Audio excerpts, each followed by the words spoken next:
अच्छा जी, बिस्मिल्लाहिर्रहमानिर्रहीम। देखिए जी, आज का जो हमारा टॉपिक है, lecture number 3, fire triangle.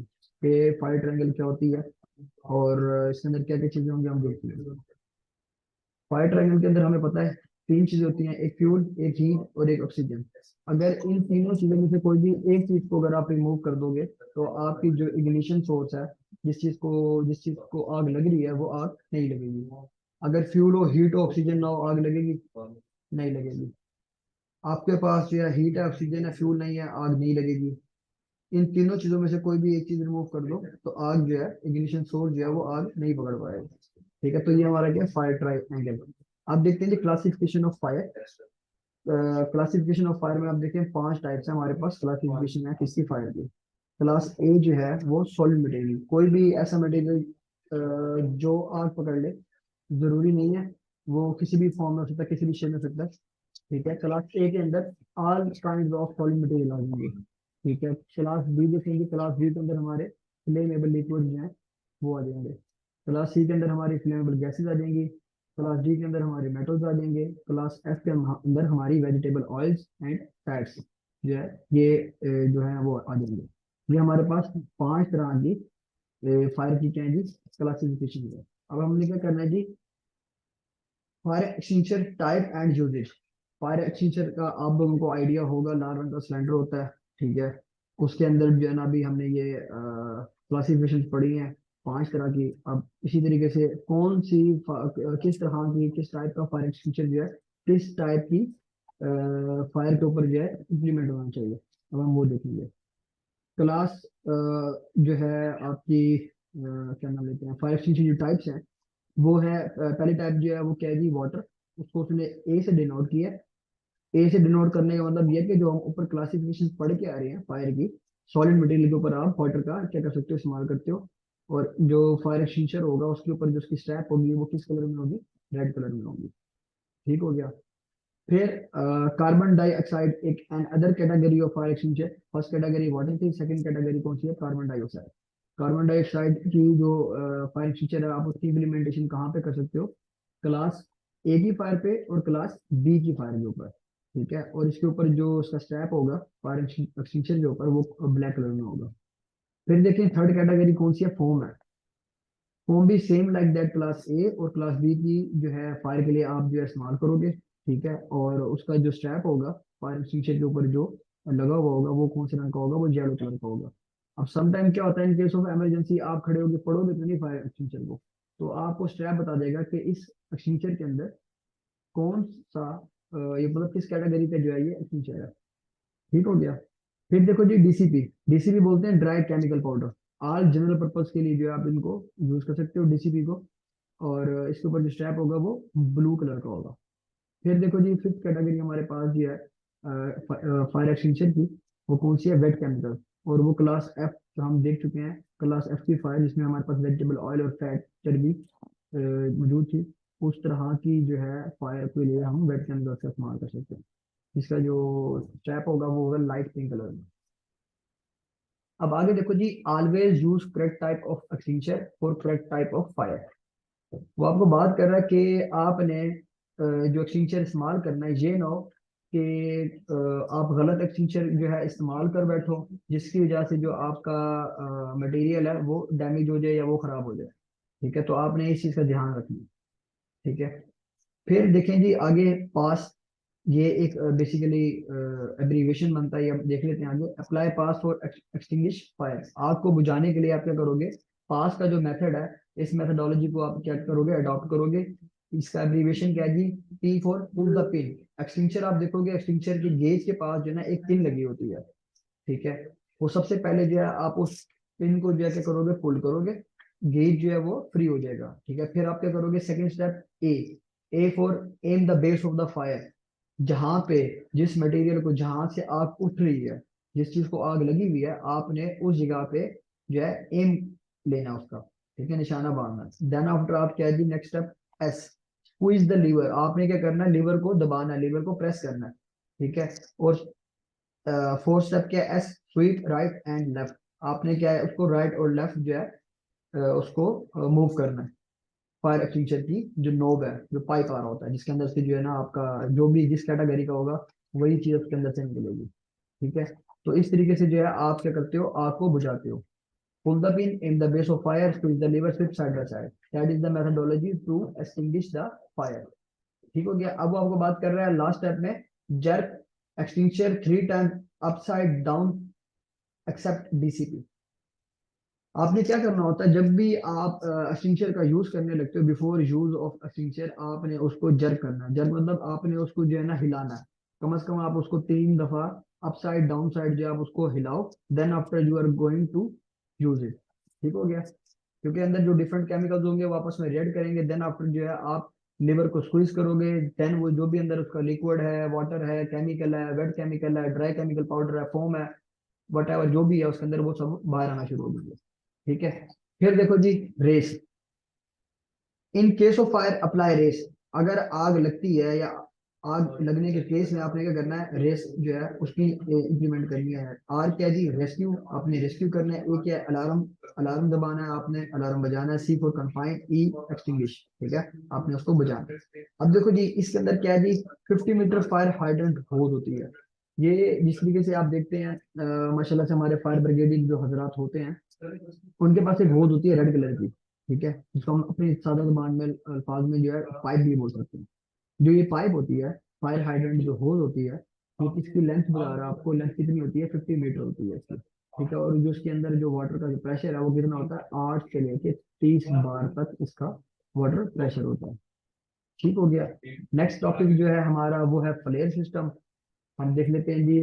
Flare system के अंदर जो है ना, टावर्स की बता रहा आपको। फ्लेयर सिस्टम बेसिकली आप इसको अज्यूम कर लो लाइक अ चिमनी। ये जो हमारे ईंटों वाले भट्टे लगे होते हैं, जो देखते हो टावर होता है, टावर के अंदर से धुआं निकल रहा होता है। फिर अभी देखो डिफरेंट प्लांट्स हैं, पाक अरब है, फातिमा फर्टिलाइजर है, वहां पे भी उनके आप देखोगे टावर के अंदर से धुआं निकल रहा होगा। तो आप उसको चिमनी भी बोलते हो और आप उसको फ्लेयर सिस्टम भी कह सकते हो।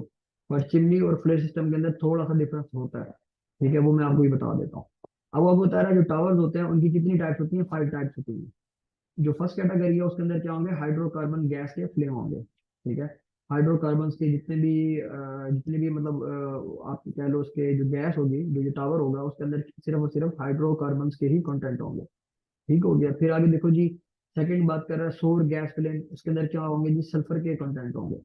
फिर नेक्स्ट आपको कह रहा है sweet gas flame except sulphur gas, उसके अंदर सल्फर गैस नहीं होगी, बाकी सारी गैसेस हो सकती है। फिर H2S फ्लेयर हो सकता है, हाइड्रोजन सल्फाइड का जो है वो फ्लेयर हो सकता है।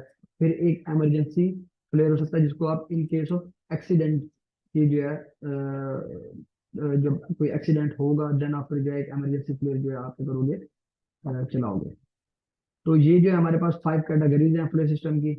बस एक इंफॉर्मेशन अपने माइंड में रखना, ऐसा बहुत ज्यादा इंपॉर्टेंट नहीं है, बट इंफॉर्मेशन माइंड में होना लाजमी है। Code of practice for flare height. अब नॉर्मली ये जो फ्लेयर सिस्टम होते हैं, इनकी हाइट कितनी होती है, 120 फीट होती है इनकी हाइट। और जो नो मोर देन 120 फीट, इनकी हाइट जो है वो 20 फीट से ज्यादा भी नहीं होनी चाहिए। और इनका जो पर्पज है मेन, वो ये होता है toxic gas convert in natural gas.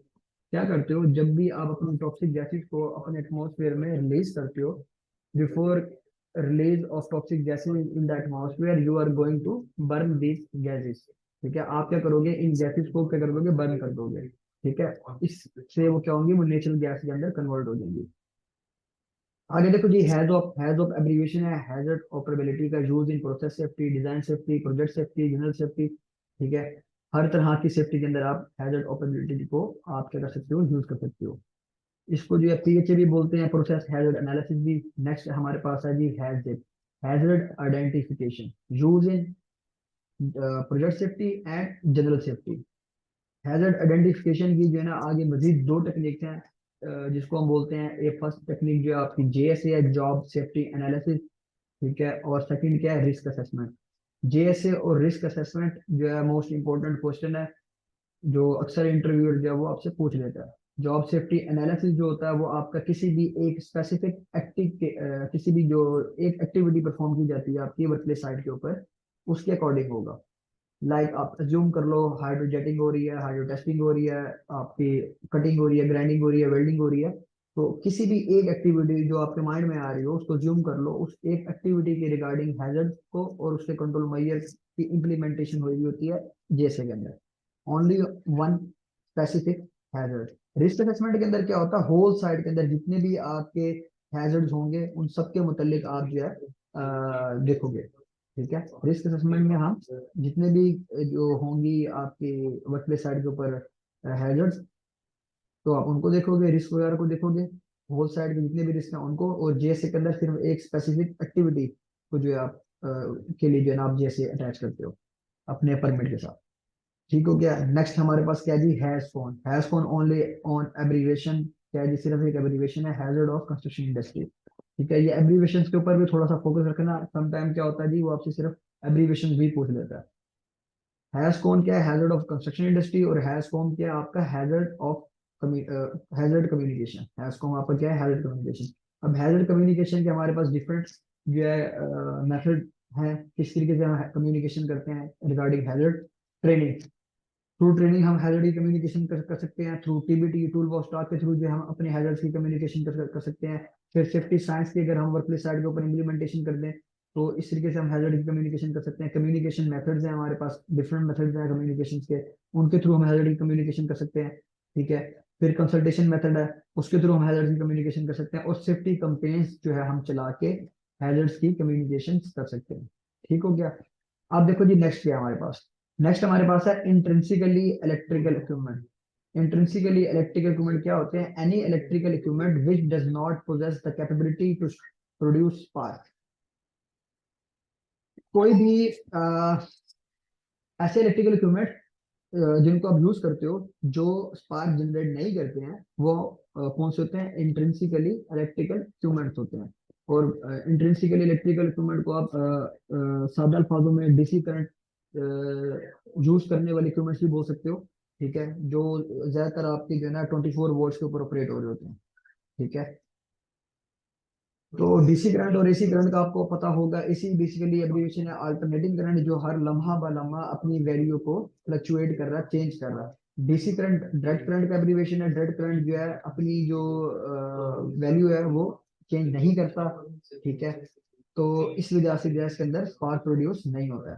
ठीक है, तो कंफाइंड स्पेसिस में जब आप काम करते हो तो वहां पे जो है आग लगने का खतरा होता है थ्रू, अगर देखो अगर कंफाइंड स्पेस में कोई भी एक इलेक्ट्रिकल वायर आप लेके जा रहे हो, लेट्स सपोज फॉर एग्जाम्पल के तौर पे, ठीक है, और कहीं से वो डैमेज है, कहीं से स्पार्क होता है, इस तरह का कोई भी जो है सीरियस जो है ना होती है, अक्रंस होती है किसी भी चीज की, तो उससे आग लगने का डर है। अगर 24 वोल्ट है तो वो स्पार्क प्रोड्यूस नहीं करेंगे, जिसकी वजह से जो है आग नहीं लगेगी। जैसे कि हम बात कर चुके हैं कि H2S गैस जो है, ऑब्वियस सी बात है कन्फाइंड स्पेस के अंदर आपकी H2S होती है, और H2S जो है वो फिर फ्लेमेबल गैस है। ठीक है, अगर स्पार्क जनरेट हुआ तो वो वहां पे धमाका होने का खतरा होगा हमें, क्योंकि वो H2S जो है वो आग पकड़ लेगी।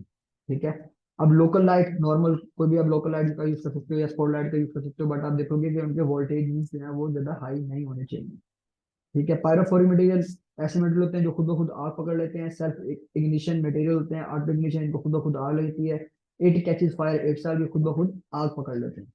इसने एग्जाम्पल के तौर पर बात की है, वैसे नॉर्मली इसका बात करने का मकसद ये है, कोई भी ऐसे मटेरियल जो खुद से किसी भी चीज का रिलेट कर दिया, जिस तरह इसने हमें आयरन की, लोहे की एग्जांपल दिया, ऑब्वियस सी बात है अगर आप एक कोई भी आयरन बार को उठा के ओपन एटमोसफेयर में रख दो तो नमी की वजह से उसके ऊपर जो है ना जंग लग जाएगा।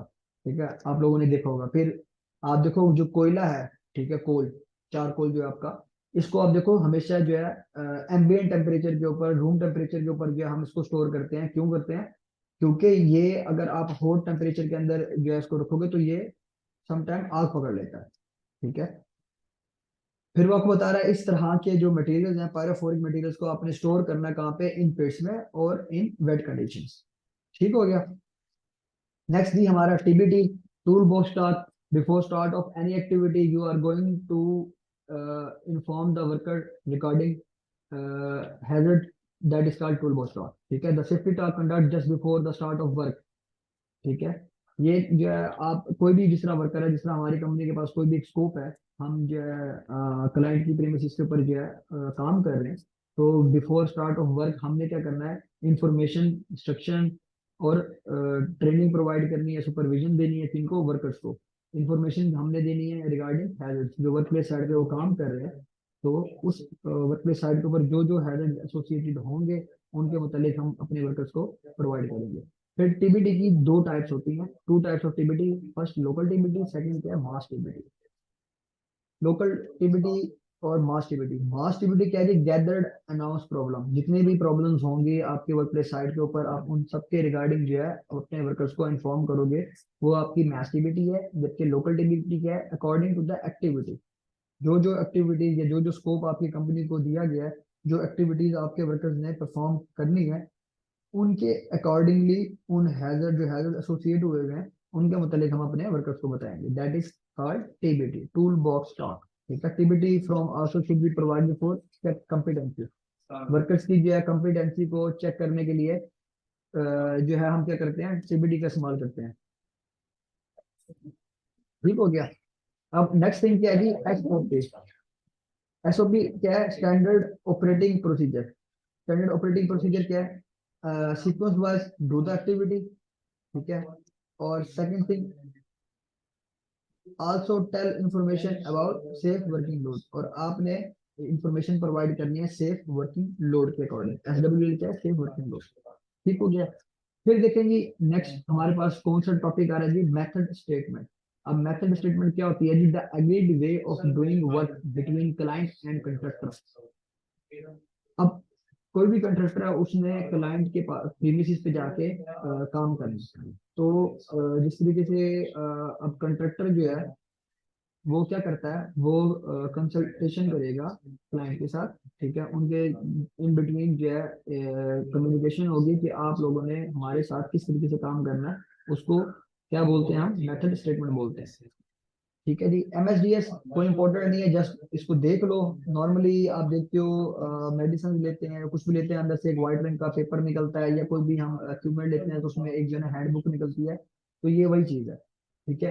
एमएसडीएस क्या है जी, material safety data sheet. MSDS किसका एब्रीविएशन है, मटेरियल सेफ्टी डाटा शीट का एब्रीविएशन है। इसके कितने सेक्शन होते हैं, इट कंटेन 16 सेक्शन।